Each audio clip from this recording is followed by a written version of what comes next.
we called her Miss Janie. And she was beautiful, had sparkling blue eyes, a contagious grin, or smile, I should say. She married Moose in 1946, came to Colquitt County, and became the wife of a farmer. But what was interesting, Miss Janie was a stewardess. She was a fashion model, and she was also a fashion designer. So I want to equate it to, what's the show, Green Acres, where someone from the city was brought to the country. I believe it was Zsa Zsa Gabor. I think of Miss Janie a little bit that way. I think my grandmother did tremendous things for Georgia aquatics and diving in particular. She knew everyone, and it wasn't just a know your name. She knew who you were, and she knew where you were in the sport, and she was so proud of the kids. And to her, it was about the kids, and no matter if it was, relatives or anybody in the state, she was just a champion for the sport of diving, and she really she fed off that. Mm-hmm. She just loved the sport so much. She did, and she is responsible for there being a Moss Farms diving and also the growth of Georgia diving. She was the one that told Moose to get off his tractor an hour early to coach his children and the neighbors' children. And she, like her husband, became very involved in this sport. She gave her time for over 30 years. She was the direct conduit to the diving families in Georgia diving and the direct conduit to U.S. diving. U.S. diving, everybody in U.S. diving knew Miss Janie.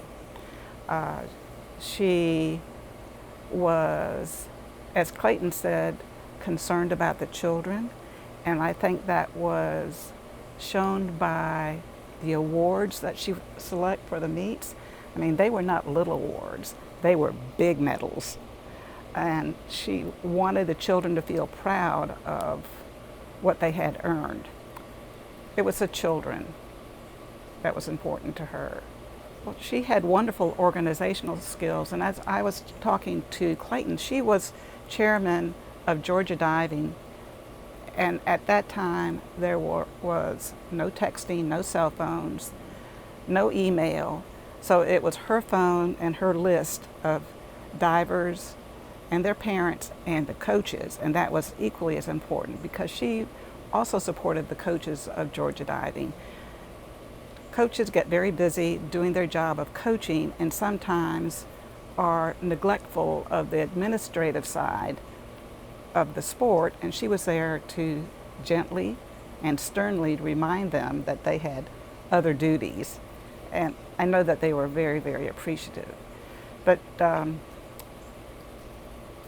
amazing woman, a big heart, and always a smile. Always a smile. And I think she epitomizes the saying that behind every great man, there's a greater woman. And I think she allowed Moose to be the great coach that he was only because she was there to support him in his efforts. Would you say that's true? I would say that. She was just a true class act. She didn't do anything half-assed. Mm-mm. She made sure that things were the way they should be, and she took special attention to detail and everything in life. So she was a pretty special lady. Right. I want to tell you a little bit about Miss Janie's list, and I just learned this, and which is a good thing. She had 2 lists, from what I understand. There was a to-do list written in black felt tip, and then there was this red list. And from what I understand, you never wanted to get on her red list. So she would make you mind. So apparently My husband and I and our girls didn't make the red list ever. It's a Did good- you? Did good you ever? fact. I don't think so. I may not be here if I was made the red list.